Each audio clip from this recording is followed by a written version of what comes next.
Holy hell, they fixed it. Fixed what? Blood Bowl 3. It's playable. I don't believe you. Let me see. It's beautiful.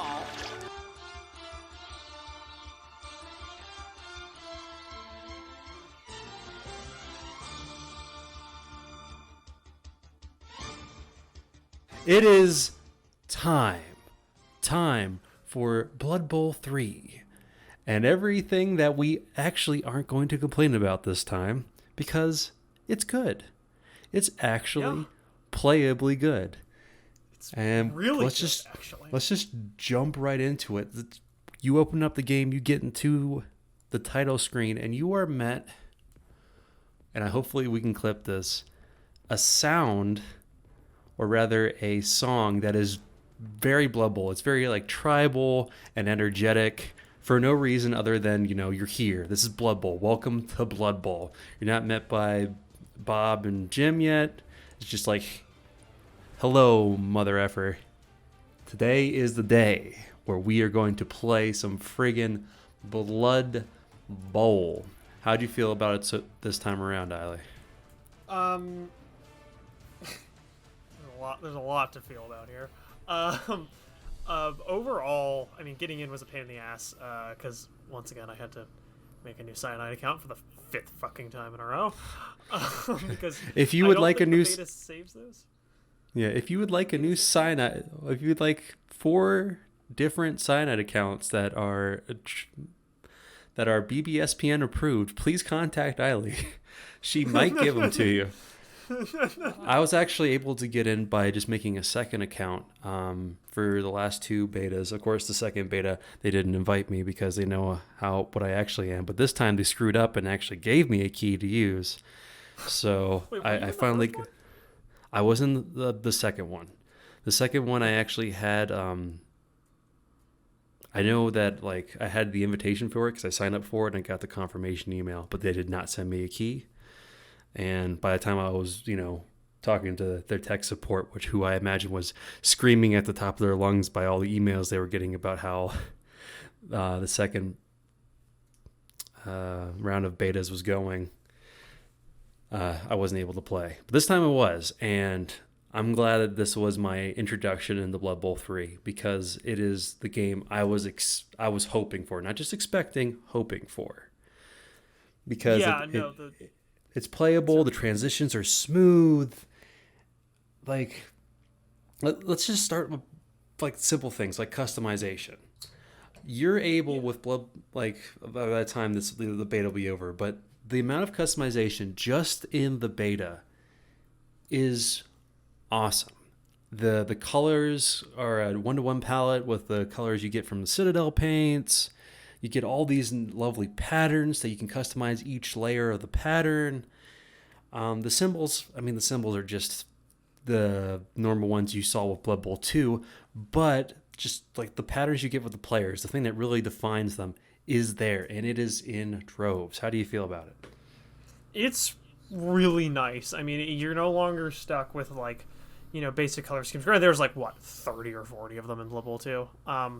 But you're no longer, just using those. No, you can actually really customize your team and make it something that is unique and cool and interesting. Yeah, I mean, it's really interesting. I really like the touch of they're all named after Citadel paints, which is funny because half of them are 40K. Yeah. So you have some really goofy things. You have I don't think it's called Iron Fist yellow or something, but you have something like that, and it's Flesh Terrors red, and it's oh, the fuck is that? So I think that's really funny. The patterns are great. There's a lot of really cool things. I know you made a Black Orc team that was wearing flannels. Yeah, I made Lumberjack Black Orcs. They are in full high quality flannel armor, and just like every other Warhammer game that I think is great, it makes me want to buy a Black Orc team, but I have to stop myself because I know I will if given the chance. I'm going to be staring at my painting desk crying again because I spent another $60 on plastic. So being said, but that just means that the game works. The game works. It makes you buy other things. Exactly. Overall, though, like other customization that's really cool. There's pitches. You can now like more than just like the 4 or 5 that you had in Blood Bowl 2. You don't have all those. You don't have any of those. I don't think. You now have pitches for every team. You are not locked behind which pitch you have to use, so you can use whatever pitch you want for any team you want. You can change the grandstands, but in the beta there's only one. But there's a lot of like really small things that you can do. So I mean, like you can do all sorts of like really intricate patterning with color layering, or you can make it look intricate. You actually have a primary, a secondary, and a tertiary color, and that's it. But like the different patterns can do a whole lot for that. Pitches, coaches, cheerleaders, like some of the things that you can't like even tackle is there. Now granted, your dice. Some of it's still a placeholder. Yeah, dice. It's still kind of placeholder because you only have the basic sets for now. But it's there. We know that there's going to be something there eventually. Yeah, player-wise, you can change head, left and right shoulder pads separately from each other. I think it's left and right leg armor or like knee guards or whatever separate from each other as well. And then the body piece. And then their name, you can edit the name as time goes on too. So like if they get a nickname for doing something in a league, because God knows in my first Blood Bowl 2 league we had a bunch of nicknames for players that we didn't get to implement because we were a bunch of dorks. But there's all sorts of cool customization. Right now it's all placeholder stuff. There was only the basic sets for everybody. And this was something that they showed off, like when they were showing off Blood Bowl 3, they were showing off like customization in the first trailers. So it's kind of interesting that we're only just now getting to see some of it, but it looks good. Like this, like if there is plenty of customization in this game, this is going to be awesome. Yeah. Now that we know about all these placeholders, Ayli, what do you look forward to with the customization? The big one is I'm hoping that like there's plenty of it. I don't want like 2 or 3 different shoulder pads. Like let's go ham on it if we can. I mean, obviously they're going to be spending most of their time implementing new teams and stuff like that. So obviously I don't expect there to be a whole ton of it, but like I would love updates to the game that are purely cosmetic and not like DLC type of stuff. I mean, obviously like they're going to make it so that you're going to have to buy teams again. We already knew that it was only launching with 12 and we have that full list of teams. Well, okay, there's like 24 in this edition, like just in the main rulebook. And that's not including Khorne and Norse and these other teams that have come out. So I think it's actually just those two. But I really hope that we get to see cosmetic updates to the game that are free, that are just out there, and that are constantly being added to give us more customization. I look forward to seeing crazier coach options. I look forward to being able to customize our coaches. Right now you only have the Black Orc coach, and you can't customize anything like what he's wearing. You can't customize anything like that. It'd be cool if you just got to make a coach instead. That would be really fun. Really gives your team some personality, because I think it doesn't sound like it's much, like, harping on the customization doesn't sound like it's much, but at the end of the day, the Blood Bowl experience is a communal one. Like, the peak Blood Bowl experience is one about community and about playing the game and experiencing the game together. And the best ways to do that require the ability of self-expression. It requires you to be able to express yourself, which is why, like, we paint our models, guys. Like, we paint our models. We do these audacious color schemes. We go out and we get third-party models, and we get the Forge World stuff and all this stuff for self-expression of our teams. So the customization lets us do that and experience a side of Blood Bowl that doesn't get to come out very often, but one that I am particularly fond of, which is the story of the league that is, being played here. The story of these players and their journeys and stuff. You can actually make this a lot like actual sports journalism with your friends, and it's fun and it's hilarious because it's just a bunch of in-jokes and stupid stuff. But like, that is the peak Blood Bowl experience to me. So like, I mean, I've heard tell of this league. I don't know what it's called, but I think it's a PS4 Blood Bowl 2 league or a PS3 one. I don't remember if the servers are merged for them or not.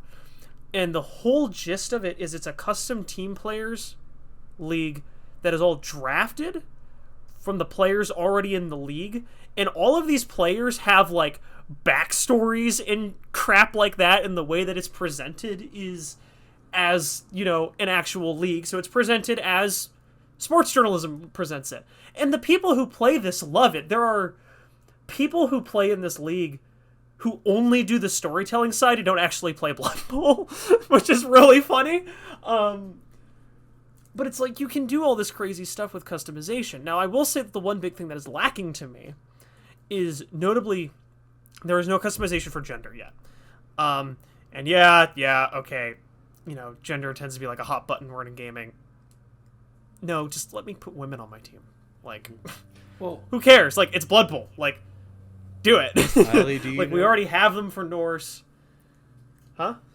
Do you know if we can adjust skin tones yet for characters? No, we can't. Okay. We can't do that either. Well, that That's also the other big one that we don't It's also have. big, like, inclusivity, which is a made-up term, but I want the game to be as inclusive as possible, not to ostracize other people, but to just bring them in. Like, show the representation that people want to see. They want to see sometimes themselves in a game, and you have the placeholders to make that possible. Just add it in. Now, Just do it.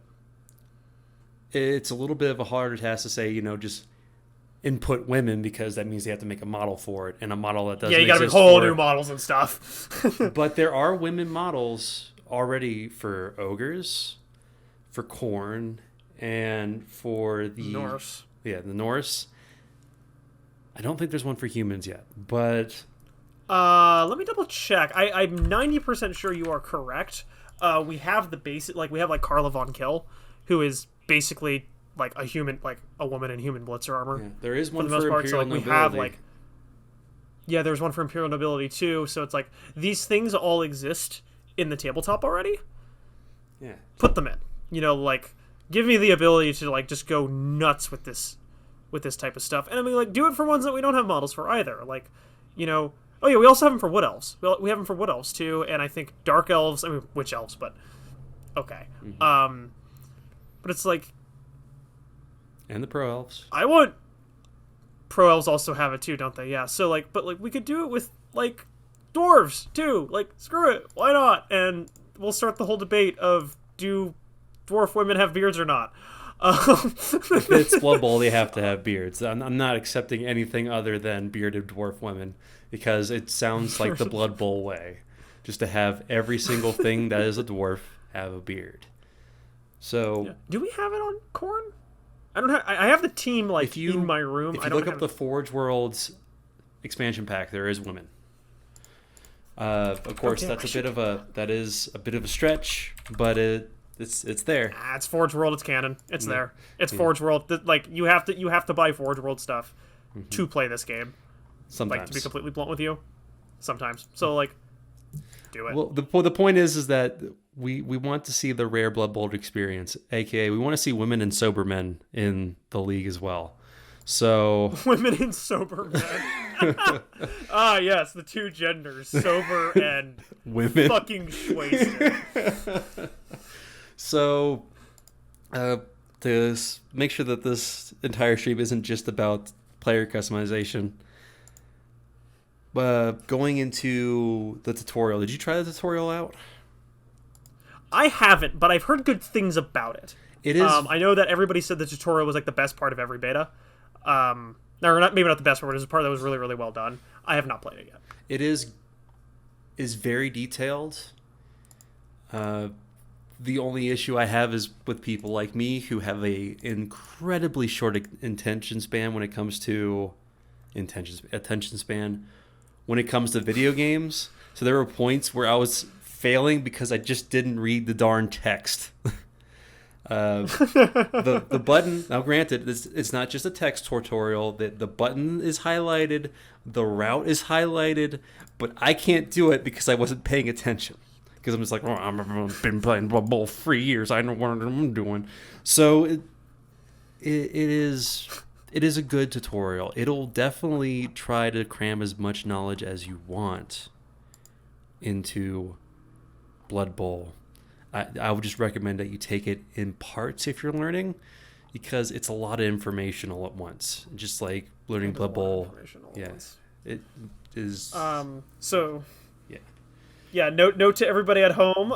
Read the instructions. I know that's a novel thing, but I think we can all get through this together. Some other cinematics I saw. So the tutorial does have some cinematics. Hopefully that some of them are are placeholder, because to me they weren't very well done. But I like the characters. The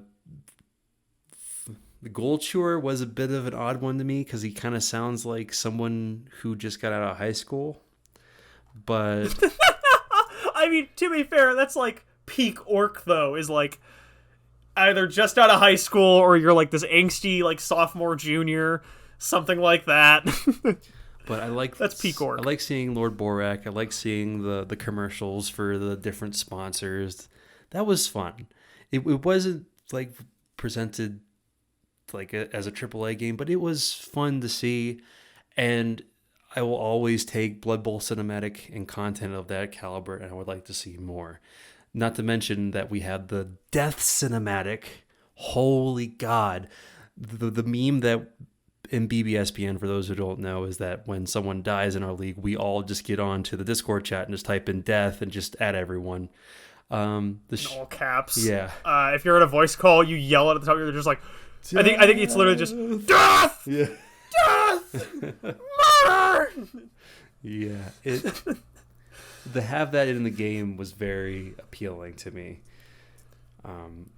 Speaking of, I think this might be a good time to transition into like player feedback. The player feedback is so good now on what's happening, what's being used, death, KO, injury. I remember the first beta, it just showed like the player just went off the pitch and there was a little tiny circle that said death over the player on the pitch, and that was it. It was like, what? Like, yeah. No. Somebody just died. Like, you've got to really give us player feedback on this and, make a big deal out of it that somebody just died. Apparently the part of me that gets excited over player deaths has never, ever gone away and never will. But, like, there's good feedback for knockouts, for injuries, and like what the type of injury is. I think that could use a little bit of tuning. I think it could display it a little bit larger. Personally, that's just me. I think the feedback for like a skill being used, it needs a little bit of work, mostly because it shows the die roll and the die roll lags behind everything. So it's like, you could assume that somebody used a skill reroll but doesn't show it at the same time as like the player moving. But the only big thing that I have still that I'm a little like conscious about with the UI is I think the reroll thing needs some work. The radial menu is, it's made to make it easier on controllers. Like, okay, that's fine. But those options need to be bigger or like colored in more or something like that. Or like there needs to be like a thing, like an opacity thing being applied when that's on the screen, because I had trouble finding where to use a reroll on the radial menu because the lines on the pitch are white. Uniforms can be black and white. There's like different pitch colors and stuff. It's like, no, this gets like obscured really easily, but the menu works. It just needs like some more opacity or some color or something. But otherwise, that was the only UI thing that I had issue with. It even shows you throwing ranges now. It shows you what the ranges are for each type of pass now. Perfect. As you declare the pass action and are moving the player, it shows you what it is. It moves with the player. Another thing, it's like, wow, with the rotary wheel, and for those who play PC keyboard and mouse, just be careful. When you click on a character for too long, it'll bring up that radial menu. And something I was having trouble with, since I click and press a lot with my characters by habit, is that I was accidentally announcing actions for that player by accident. So just keep in mind, like, maybe it'll be a setting that you can change later, but click and hold on a character will open up that radial menu. So be careful, or else, I don't know, you might declare a blitz or declare any of your pass actions early by accident. So let's do a double take back on not team customization, but team selection. How do you feel about the team selection screens right now? I think the team selection screens are actually like really, really nice. I get what they're going for. I do. It's a little messy at first. Like it's not easy to see what's going on there, but there's a lot of different things you can pick up on a team. So like, it's always going to look like a lot at first. There's not a whole lot you can really do about that. I do like that they show you like all of the different things you can buy for your team on the same screen. I think that's a really good thing, keeping it all on one screen. I don't have too much to say on it. What about you? The first thing that got to me, or at least the first thing that brought up to me, if you look on the player selection screen, you will see hash marks next to each position. And to me, that should just be a straight number of how many positions are left available for you to select. The hash marks make it confusing. Not in a way that it's like, it's not something that you would confuse often, but it would definitely be like, if I'm a new player, I boot up the game, I'm selecting players, I'm not going to make that assumption that those hash marks are the caps I have for each player. So that's something to keep in mind. The mouse over detail for some of the selections you make, I would like the detail paragraphs to be closer to what you're mousing over. But the detail in each of those texts is good. It's well thought out. It explains it well without explaining too much. I like it a lot. So I'm a fan of it. I just would like some spring cleaning on it before the alpha comes out, because there's still, to me, too much information on one screen at once. It could be simplified. Now, just playing, we've talked about all the things that you can do on the selection screens and thereof. What do you think about just playing the game in general now? I think the game runs really smoothly. I never had any slowdown or performance issues at all. Granted, I'm running on a monster of a new PC, but I never had any slowdown or performance issues. I thought the game ran very smoothly. I never saw any visual bugs either. In fact, I don't think I saw any bugs. I think the only thing that I had that was like maybe a small issue. No, there wasn't even a visual bug. I think it was a gameplay bug. It was making me roll a GFI for something with my tree man. I think I was like moving him and it made him roll a GFI like for every space for some weird reason. Or maybe that was a take route. I don't know. It was really weird. But it performed smoothly. It looks good. I think the lighting is very well done. There's no like obviously like silly things like the bloom is turned way up or something, or that the players will have this weird glowy outline. There's nothing like that. It looks and plays smoother than Blood Bowl 2 does. Mm-hmm. That's not that big of a benchmark, but it's still good. Yes, but it's better than what we've been playing for ages. So go off it. I actually played a lot of AI games because I know Ayli was going to trudge on with the regular matchmaking. One, so I could see how the AI performed, and two, to see if I could grab some visual bugs or some graphical bugs through some like sped up play. And I did have a couple of glitches. The first one was that some of the players I'd knocked down would morph into the turf. Some players lost arms, others lost legs, but they didn't lose. You're just describing the Blood Bowl experience. This isn't a bug. This is a feature.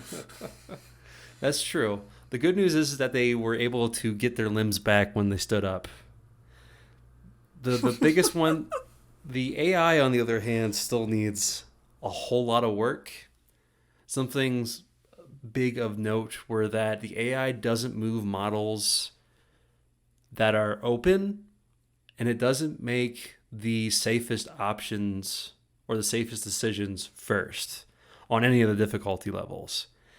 So there are times where there are groups of 3 to 4 players that don't get moved because the AI borks and starts making GFIs and dodges for no reason. I think it's because the AI is thus far scripted to be heavily aggressive against the ball and the ball carrier to the point where they're just making very bad decisions for no reason. Yeah, this is actually fairly notable because they were talking about the AI, at least what they were saying when the game, was first announced. At least in the first trailers were coming out, rather, because the trailers were coming out like way after the game was actually announced. One of the big things that they talked about with was that they were going to try to improve the AI a lot. So my guess is that that's not actually, where their target, like what's being prioritized right now. And I get it, because making an AI that plays Blood Bowl well sounds astoundingly difficult. So I don't blame them for saying, let's work on all the performance and all the other the things that the player gets to do before we work on the AI. Yeah, that's a no-brainer. I agree, but the AI is at a point where, for instance, there was a dwarf that was down, and the AI was so confused on what to do that it stood the dwarf up, made a dodge to get out, a dodge to get back in, and then 2 GFIs, and it was just making those GFIs going back and forth between 2 spaces. Okay, now we've got something really bizarre here. So this is definitely a new AI, because the Blood Bowl 2 AI will make most of the safe plays first. It will, it will stand up its players. It will, it's not always the best at it. I will find that in many cases it won't stand up players or it won't do a safe move first, but it does have a track record with, at least in some cases, standing up all their players first before they do anything else. I've seen the AI make totally, that's the order that you should do all those actions in, and I've seen the AI totally goof it up more often than not. But it sounds like this AI is a little out there. It is. It definitely is. It still needs a lot of work, but right now they're focusing on the main player experience. The main player experience is still PvP, and it works. It's smooth. It's definitely manageable, and what I want to see in a game that has had, I can't even remember how much development it's had, but it's only been a couple months of development after the second beta, and it has improved tenfold. So let me see when the second beta actually was. Let me take a look here. Go ahead and take a look here. The last thing I wanted to touch with you were the difficulty ratings that they set for each team. So far, we have... What we have... The last beta was in... no, not May. Sorry. It was about 3-ish months ago, from what I can see from when we released our episode on it. So probably about 3.5 months ago, if I had to take a guess. That's still very good progress for what we're seeing so far. Yeah, this is insane levels of progress. Yeah. So right now there is a difficulty measure in stars, 1 star it being the lowest, 5 star being the highest amount of difficulty. And they set it for each of these teams. Now, before I go too far into it, Cyanide has made a lot of the teams that you couldn't play in Blood Bowl 2, the Chaos Renegades, OWA, the Imperials and Black Orcs, obviously. They're all open to try. That was a very good idea because it definitely enticed a lot of the people who I knew were kind of on the fence about PC Blood Bowl to play, which is good on them. But anyway, they put these difficulty measures in. I wanted to run them by you and see how you felt about them. So first we have the 1 star, the easiest difficulty teams to play. as dwarves. Think that's fair? Yeah, no, I mean, that sounds right. Like, so before we actually go into this, I'm just gonna say right now that for a lot of people who mostly play the tabletop game or only use this or the only computer games that they have are like Blood Bowl and maybe like one or two other things. It's like, why are you talking about this? Like, this is very like tertiary, like not even tertiary to the player experience. It's like, well, we get that we sound a lot more like video game reviewers who play Blood Bowl than Blood Bowl players looking at the digital rendition of a game. But remember that Blood Bowl as a tabletop game is time consuming, requires a lot of physical components, and most importantly requires a store to play at, because in a lot of cases people are more looking to play at a store. I think very few people are going to go to some stranger's house to get a game. I wish so in that regard, don't tell them that. Please be safe when you go play Blood Bowl. But the big thing here is that as a digital tool, it cuts down the time cost. It cuts down the physical component cost. And it's accessible from your home. This is the biggest accessibility tool that Blood Bowl has.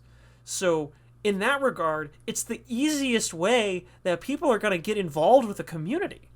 So if you're looking to grab players, like, you love spreading the word of Blood Bowl like we do. That's why we have this podcast. Spoiler alerts. We're not chasing fame. We just don't shut up about Blood Bowl, so we had to put it somewhere. This is the biggest thing that people are going to be looking at. So it's important that everything works well, and that new players who don't have anybody else to teach them this stuff, it's important that it does a good job teaching them, and most importantly, accurately represents information, especially with the difficulty involved in this game, because this is a hard game. So, yeah, this sounds silly, but no, we're doing this because it does matter. Anyway, now that we have that explanation out of the way, sorry, I had to say something about that because I realized that we kind of started to sound a little bit less like Blood Bowl. The old rambling Ayli strikes again. Why am I not rambling? Anyway, dwarves 1 star. Yes, they're a movement 4 team, and that's difficult. But they're not gonna, like, short of making stupid dodges, you can just make 1 die blocks. Like, you can throw your block dice, and you can like learn that way. Like, yeah, no, this is totally fine. So the only 2-star team that we have right now is Old World Alliance. I think that is incredibly misleading. Old World Alliance might have some easy to use characters like the humans and dwarves and treemen for that matter. They are not an easy team to play, and they should be more towards where the Chaos Renegades and the Imperials are right now at 3 stars. They're not difficult to use. They're difficult to formulate a plan around. So yeah, I was actually going to say 4 stars.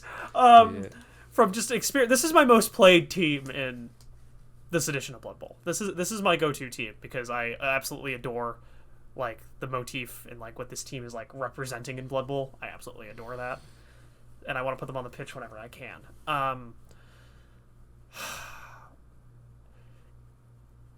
Hypothetically, this team is fairly easy to play. It's like, it's different humans. Like, all your players have average stat lines. You've got some block. You've got some throwing, some passing. It's just different humans, right? No, it's not. For starters, half of your players are racist against each other. A lot of your players have loner. Making a team is complex because you have a whole bunch of like 1-ofs and 2-ofs. This is a team for people who play Blood Bowl. They've played Blood Bowl for a while and understand the fundamentals extremely well. And we could say that a fundamentals-based team is a good choice for new players. I've said that too about Black Orcs and Dark Elves in previous editions. Not this team. Because this team, if you don't have your fundamentals down, you are going to have a terrible time. Maybe I'm overstating that, but I would say that this team would be extremely frustrating to play with. So, no, don't. Yeah. Make this like a 4-star team. We should be diverting the new players from this team for a little while. Exactly. It's just going to be a frustrating user experience. Mm-hmm. So, and then we have Pro Elves at 4 stars, which makes sense. Pro Elves do take some planning, and you also need to really learn your formations for that style of play. And they're one of the few teams that really rely on passing. So you got to get that under your belt. All right. So with that all out of the way, that's pretty much all our banter for Blood Bowl 3 at the moment. I want. Oh, you got something? I don't Alan? know. You got something? I think What you got? we missed a couple things here.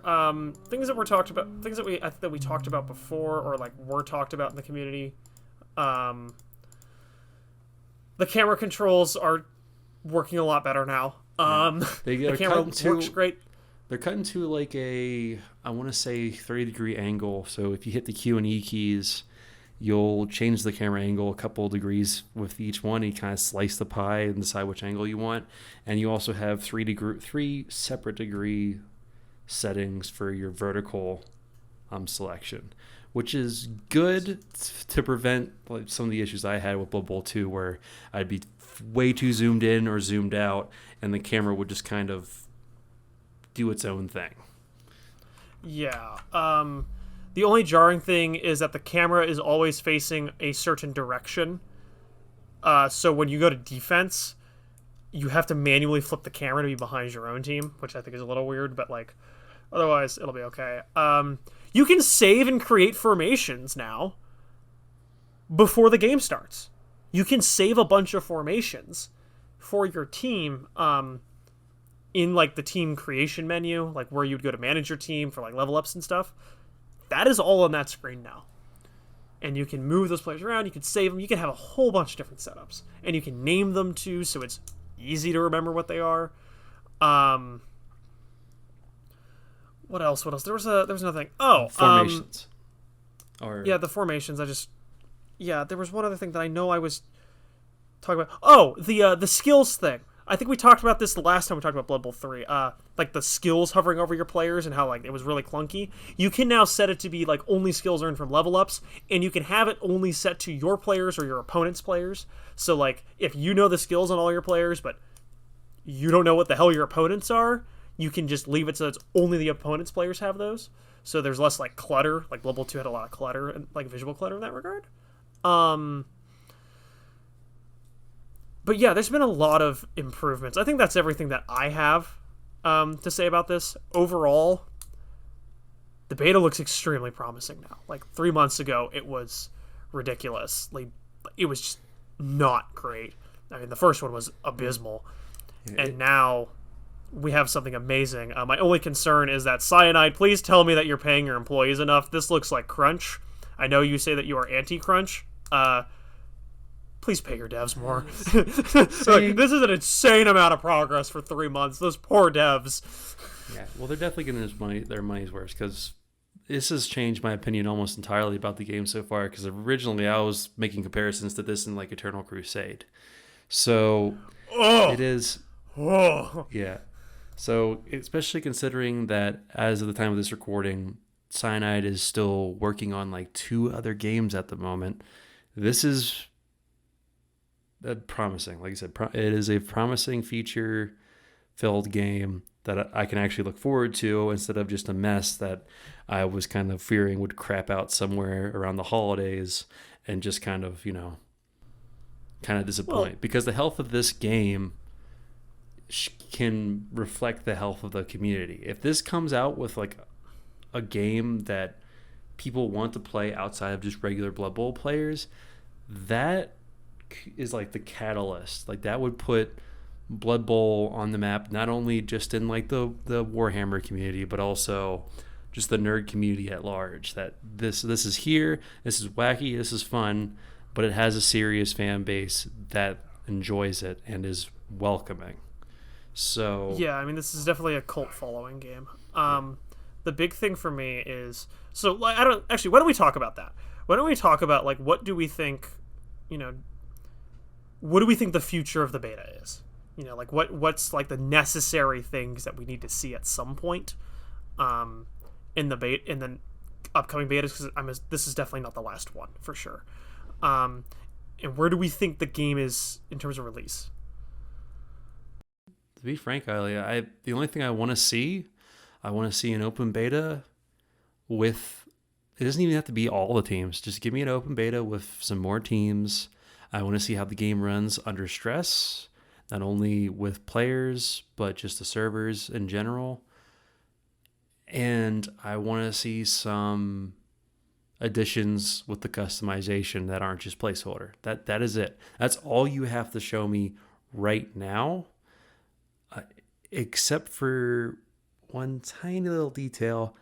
I need to see the framework for leagues, because there's a part of there's going to be a point in my lifetime where I can't just go play physical Blood Bowl anymore.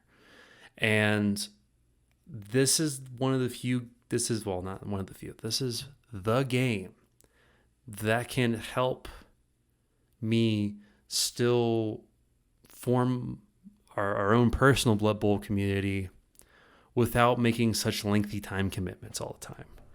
So yeah, that's the big thing. That is what I want to see. What do you want to see? For me, I think the big thing is I want to see a few more betas. In terms of like where we are, like looking at closer to a release, I don't think we are looking at a release.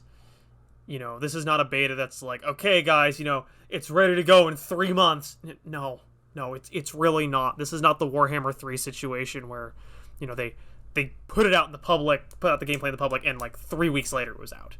This is not that. I think 2022 is possible. I think it is possible that we see this around the holidays. I'm not holding my breath on that. I bet that the beta, right now what we've seen from the betas is there is not enough for me to say, oh, we're definitely going to see a release this year. I think it's much closer than we thought it was going to be 3 months ago, but it's not there yet. In terms of like what we need to see in the beta that's going to give us like landmarks, more teams is going to be the big one. Customization is going to be the big one. Notes, like, you know, a stream, a dev talk, something about the league tools. Because Blood Bowl, this edition of Blood Bowl has a ton of modular elements of leagues. You know, we have Death Zone, which is nothing but additions for league play. Where does that fall? Is that DLC content? Is that toggleable content? You know, can we turn off and on, like, because there are leagues that don't play with the Death Zone rule set. I think a lot of them actually don't, which makes me sad because I love those, you know. So I think that we need to see, you know, a conversation about what the league tools are going to be. I think you're right in that regard. You know, the ability to turn like full customization of like, we're not going to play with these 1 or 2 inducements, but everything else is fair game. Or, you know, we can turn off all the coaching staff if we want, or something like that. The other thing that we need to know about soon-ish, and I know that this is going to sound really weird, but we need to know what the what Dungeon Bowl is going to end up being. Because Dungeon Bowl was put out front and center by GW.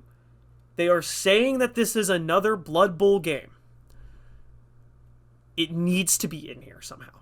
So I think that, and that is asking to build an entirely different game. So I don't think it's not going to be here at launch. Eventually, we need to see Dungeon Bowl content, or we need to have a conversation about that.